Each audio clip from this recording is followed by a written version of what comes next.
Yeah, rivals, it's a dangerous guy because it's a boxing. One punch, go home. This is dangerous, man. I know, but. So therefore, the only way, if anyone is to beat him, is by knockout. And this isn't Floyd Mayweather boxing at 147 pounds and probably being in the ring at 155, maybe something like that. This is Alexander Usyk. One of number 2 in these defenses. Yeah. Fury perceived number 1. AJ at the time 1. Dubois number 2. He's taken like, alright, who's the next in line? Right, I'm fighting him. Yeah. That's the way he's doing it. Alexander Usyk took a playful yet pointed shot at Floyd Mayweather during a live interview, confidently stating that his battled top-tier opponents throughout his career and always emerged victorious. He went a step further, claiming that even at this point in his career, his footwork is sharper than Mayweather's. While the remark drew laughs, it carried weight, a subtle but powerful reminder of Usyk's world-class conditioning and the high-caliber fighters he's beaten to rise to the sports summit. Daddy, don't be afraid. Well, good evening. Hope you're enjoying our Monday night football coverage. Alexander Usyk, not a bad striker in his time. Thierry and Jamie are in studio. If you were fighting Thierry Henry, how would you get inside of his head? Yeah, Terry is great player, but hey, Terry, my legs be better with you. Terry, don't be afraid. My legs better. What'd you make of that? Sometimes you have to stay in your lane, and I will stay in my lane. As Alexander Usyk approaches the twilight of his remarkable career, just 2 fights stand between him and retirement. The announcement has sent ripples through the boxing world, sparking intense anticipation among fans, pundits, and fellow fighters alike. With a legacy already carved in stone, Usyk's next opponent, whoever earns that spot, won't just be facing a champion but sharing the stage with a living legend. The buzz surrounding his final bouts is electric, as the sport braces to witness how one of its greatest tacticians closes out an unforgettable chapter. From Usyk, that he's got 2 more fights in the bag at this point, that you reckon, yeah? I interviewed him before. I sat down with him and had a chat with him before the Dubois fight. And yeah, he was just like, I've got 2 fights left. So he's never fought in the Ukraine, he's never fought in his home country, or defended his title, I should say. So that's got to be on his wish list. I would imagine so, but with what's going on in this country, Yeah. it's just a disgrace. It's Yeah. still going on. That's not going to happen anytime Not soon. anytime soon, no. But hopefully we'll get some peace there, and then maybe he will get the chance I'd love to, yeah. I'd love to see peace in his country and for him and his family.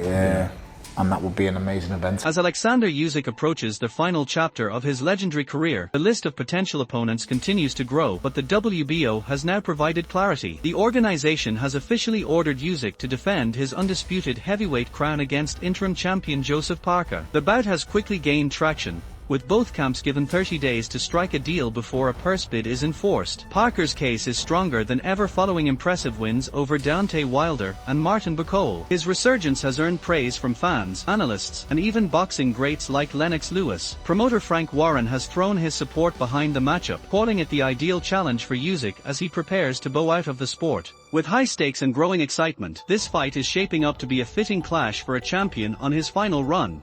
My gut feeling is that Joseph Parker fights for the WBO belt, but he doesn't fight Alexander Usyk. He fights the next man up. I haven't got the list in front of me, so I don't know the rankings. So I guess if you're Joseph Parker, the question is, I mean, what is it you want? Ultimately, if you want a world title shot and you think you've been blackballed from getting a world title shot or pushed to the back, then, well, here it is. Here's your world title shot. You're going to fight for a world title, right? But if you're Joseph Parker, and I spoke to Andy Lee, it isn't just a case of fighting for a world title. You want to fight the number 1 for the world title, and that guy is Alexander Usyk. I would have given Joseph Parker the mic, and I would like Joseph Parker, because there's a mean side to Joseph Parker. I think everyone sees the friendly side. I've seen the mean side, and I wanted Joseph Parker to say, I want my shot. You've been ducking me. All these things might not be true, but do it. Sell it. The crowd would have gone a bit wild, right? Because I think a lot of the crowd want Joseph Parker to get his shot, but that's not what happened. Rising star Jay Oppertire has made it clear he wants a shot at Alexander Usyk. More than just chasing a title, Oppertire openly admires Usyk, viewing him as a dominant force and a defining icon of this boxing era. His call-out isn't rooted in rivalry, but in deep respect, reflecting how Usyk's legacy has inspired the next generation of fighters. A potential clash between the two wouldn't just be a high-level contest, it would be symbolic, bridging the gap between the sport's present legend and its future hopeful. I know a goal of yours is to go to heavyweight. You're giving me a little smirk. Like, is that like a dream scenario for you to fight one of those two guys? I would love to fight Usyk, you know, respectfully. You know, I've always been so close to him. You know what I mean? Like I was, but I was 16 years old. I qualified for the Olympics. I competed at 17, little kid, and he won that Olympic Games. Like I've always been there. You know what I mean? I've always just been. It wasn't my time yet, you know, but I feel like my time's coming. Alexander Usyk has built an extraordinary legacy by consistently taking on the most dangerous names in the heavyweight division. Unlike many all-time greats who stayed in lighter weight classes, Usyk made the daring leap to heavyweight, and instead of choosing a safe path, he went straight for the biggest threats. His move wasn't just courageous, analysts have called it historic. Nowhere is that more evident than in his back-to-back victories over Tyson Fury, a fighter once seen as virtually untouchable. Those wins alone have become defining moments in Usyk's reign, cementing his status as a dominant force at the highest level of the sport. Is by knockout.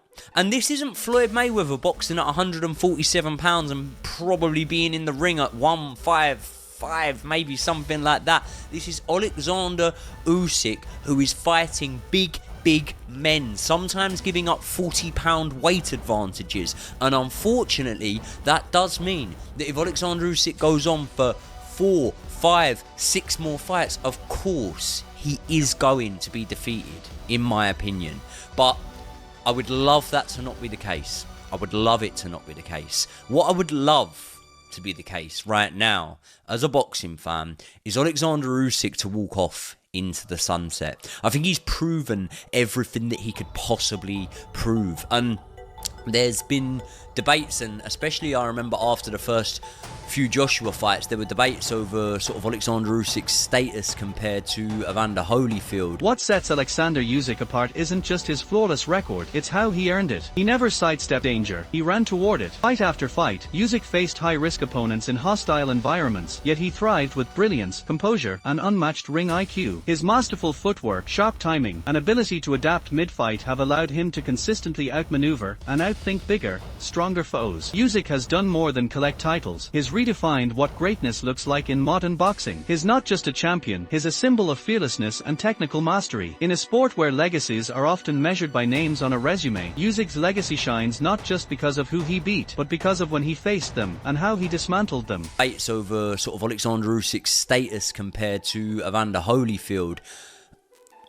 Listen, that argument, a lot of people wanted to rubbish that at first. That argument is a real argument that can be made now, because when you look at what Alexander Usyk's done, remember Evander Holyfield was in a cruiserweight division that I'm not going to say was in its infancy, but it wasn't, you know, it wasn't the cruiserweight division that Alexander Usyk was in. The cruiserweight division that Alexander Usyk was in, I believe, was a more stacked, more competitive cruiserweight division. And the way Usyk left that division, he left it by cleaning it out. The World Boxing Super Series tournament was something that actually got the best fighting the best and got the best names coming into it and entering, and we weren't really seeing that at the time. Floyd Mayweather has long reigned as the pound-for-pound king of his era, renowned for his defensive genius, technical precision, and unblemished record. Mastery across multiple weight classes secured his place among boxing's immortals. But in the modern landscape, Alexander Usyk has risen as a rare equal, an elite technician with an undisputed legacy forged in both cruiserweight and heavyweight divisions. Usyk's ability to conquer giants and unify titles has sparked comparisons few ever anticipated, positioning him as this generation's pound-for-pound standout. If a showdown between Mayweather and Usyk were ever to materialize, even as an exhibition, it would be far more than just a novelty. I think Floyd is one of the worst fighters ever. That's my hot take on Floyd. Now let me stop trolling. Now that I got y'all baited in. I think we always say like, oh, how great Floyd is. Well, when you really sit there and think about it, Floyd was really special. Like, when we talk about generational, it's going to be a very, very, very long time till we see Floyd. Like, Pernell was great. He was a great defensive wizard. Pernell trapped himself a lot. He was able to find himself out of his own traps. Pernell would give up outside lead foot position to a lot of big punchers, and he was still able to be elusive and get away. That's impressive. Floyd would sit on the ropes against guys like Canelo, Pacquiao, De La Hoya, Cotto, and either evade every shot or get away. generation. Like, Floyd is crazy. He's not my favorite fighter. He's far from my favorite, but I mean, I think he's the best pound-for-pound fighter of all time. I don't think there's much debate for it. Did Floyd fight everybody he was supposed to? No, we got to be honest. He just didn't. Most people don't. Did Floyd fight everybody at their best? No, that's impossible. Was Floyd the most slippery, defensively sound, technical boxers of all time?